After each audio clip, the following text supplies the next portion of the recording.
It can feel so frustrating if you've been trying to manifest things in your life and nothing seems to be working. You know, you've done a million things that were supposed to help, but you're not getting the results that you hoped for.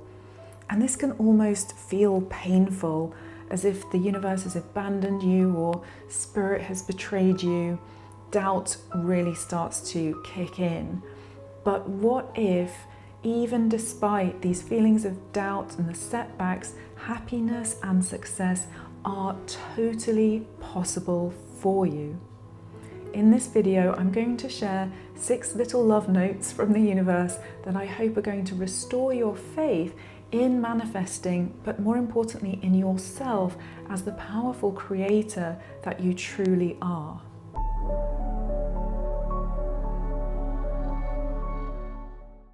First of all, let's just normalize the fact that doubts and questions can come up when you're on your manifesting journey. Maybe you feel like you've been kidding yourself. Maybe you feel like you've wasted your time, or that you're doing it wrong, or that you've got a blind spot that just is never going to really come to light. All of these things are totally understandable. I didn't used to believe in manifesting, but that's changed over my spiritual journey, and as I've started to come into a different relationship with reality, where sometimes things really do seem to appear in quite extraordinary, exciting and synchronistic ways.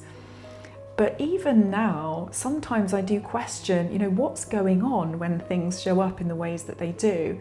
But the difference is that I don't let that stop me. I don't let doubt paralyze me. Instead, I get really curious and I move through, instead of just getting stuck by the questions that come up. Anyway, I'm getting ahead of myself. Let's get into these 6 ways that you can restore your faith in manifestation. The first thing is to thank your curiosity.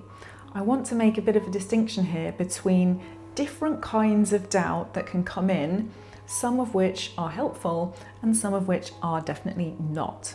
So the first one is like that healthy skepticism that means that you do question, what's going on here? How is this working? What are the underpinning principles behind manifestation that means that it's possible to materialize things in a way that doesn't seem so analytical or logical or linear? This to me is actually a gift. It's quite positive to not just be falling into blind faith and to challenge yourself and challenge the claims and assumptions that are out there about the ways that we can bring our reality into being. The next level, I would say, is more like a cynicism, where maybe you've actually already decided that something's not going to work before you start. And this could, of course, be on a subconscious level, but cynicism isn't really going to help you get anywhere with your manifestation.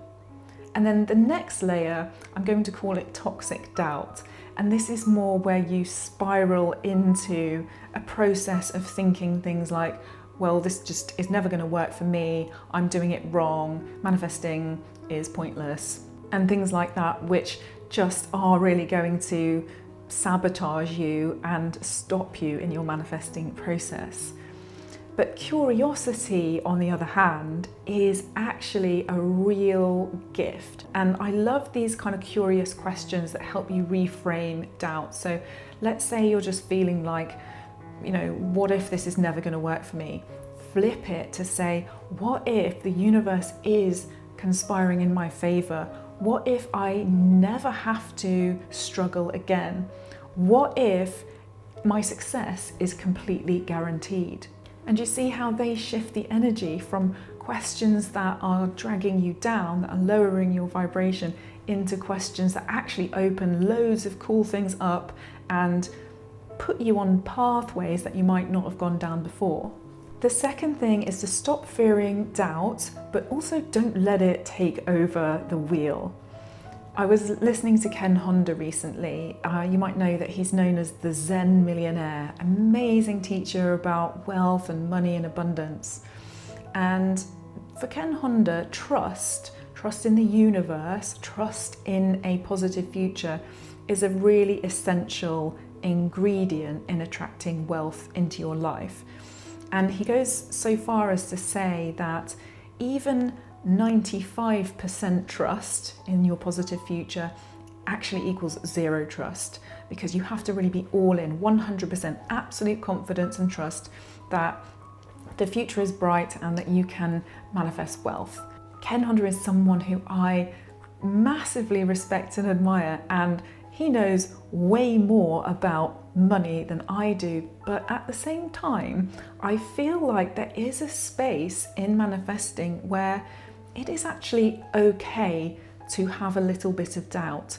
I don't want to be scuppered in my manifesting because I feel like that little tiny bit of doubt is going to completely shut down all the possibilities. So I prefer to think of it as a spacious container where I'm developing trust, and if there is a little bit of doubt still left, then I just get to acknowledge it, thank it, let it kind of dissolve and pass on through, whilst I then get back to the business of raising my vibration. The third thing is to tap back into your deepest desires.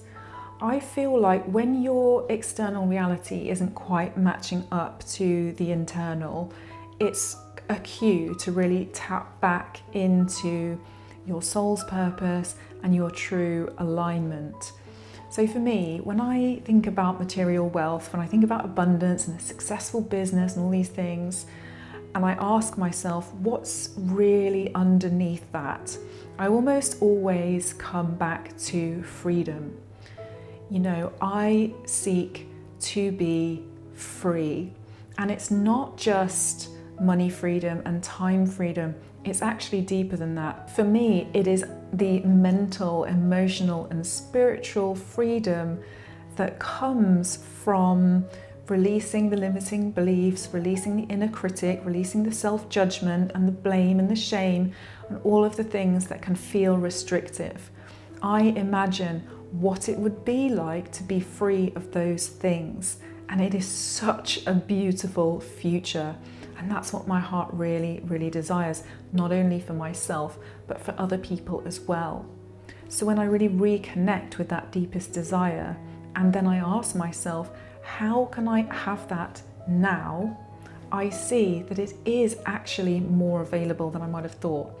So I can experience more freedom emotionally, spiritually, by, for example, meditating, or by being in nature, by coming back to myself, to the present, being the beholder, witnessing the thoughts, and recognizing that I am not my mind, I am not my body, I am a more expansive spiritual being having an experience here on this planet.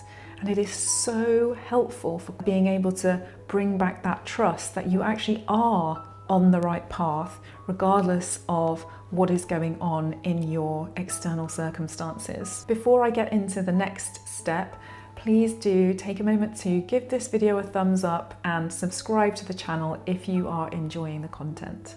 The fourth thing is to just stop trying so hard. Have you ever heard that phrase, a watched pot never boils? I feel this is so true when it comes to manifesting. And I want you to just take a moment to tune into your body. And when you think about manifestation, how do you feel physically? Do you imagine yourself leaning forward? Do you imagine yourself like hunched over or tense in any way, kind of striving and moving in that forward direction?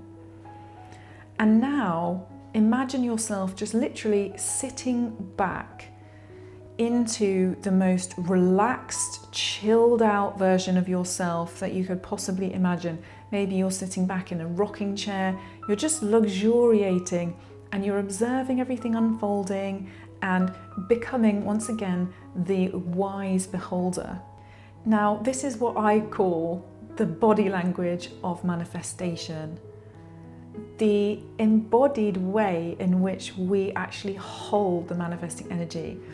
I don't know about you, but I would far rather be that wise beholder sitting back, just chilling out and watching things unfold, than the striver, than the person that's hunched and rushing forward, eager for the next win and the next goal to be reached, and the milestones and the success and the money, and you know what I mean. So lean back and remember that The idea of trying itself is slightly paradoxical when it comes to manifesting, right? Because we don't try to manifest something, we just are. Like Wayne Dyer says, you don't attract what you want, you attract what you are. So being in this cool, calm, laid back energy is going to bring things to you in a very easy way. And again, hopefully restore a bit of faith in the manifesting process, because it just gets to be so chill. The fifth thing is to get inspired. You know, sometimes when you're feeling doubt, when you're feeling low energy, you're just maybe not getting the right inputs. And I know that for me, whenever I'm feeling a bit low, if I turn to the figures that inspire me, whether that's, you know, a spiritual teacher, or if it's an artist, if it's a writer, if it's one of my coaches, then that can really totally change my energy.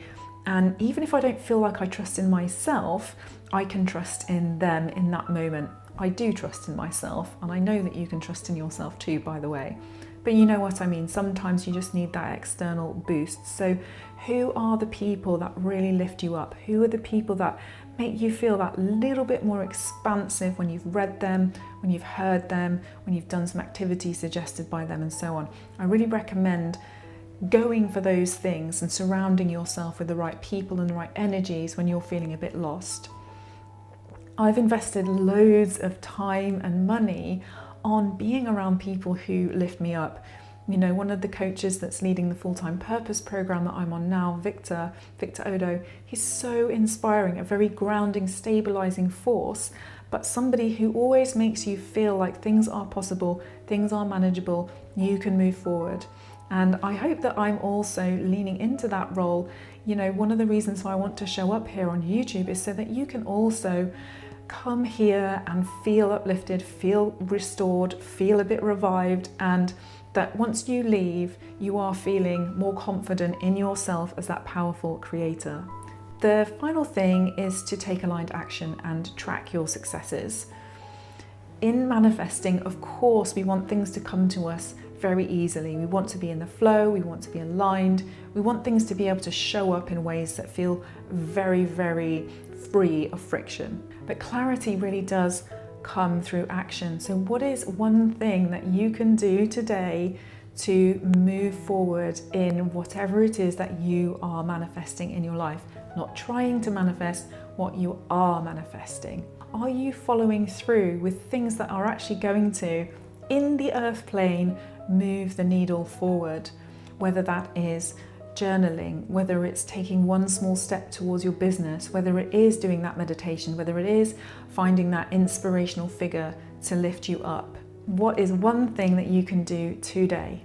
Let me know in the comments, I would love to hear. One way to really consolidate your aligned actions and keep your vibration basically permanently raised is to celebrate your wins. Such a simple thing to do, but very powerful. And there's a concept called the winner effect, which shows that the more that you celebrate wins and tune into them, the more you start winning in life. Now, these don't have to be big, massive, life-changing, humanity-saving wins. They can just be very small and simple things that you see as successful from your day, whether it's that you did take a walk outside, you made one small contribution towards your business, you know, you did a kind gesture for somebody, you cooked the dinner, whatever it is.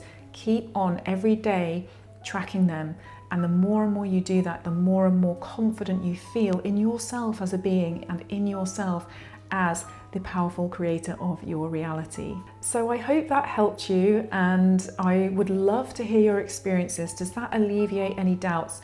Do you have any doubts that I haven't covered in the video? Is there anything else that you would like me to talk about on this channel? I do really get inspired by your comments, and I love being in conversation, so I would really welcome that. And thank you so much for being here, and I'll see you in the next video. Bye.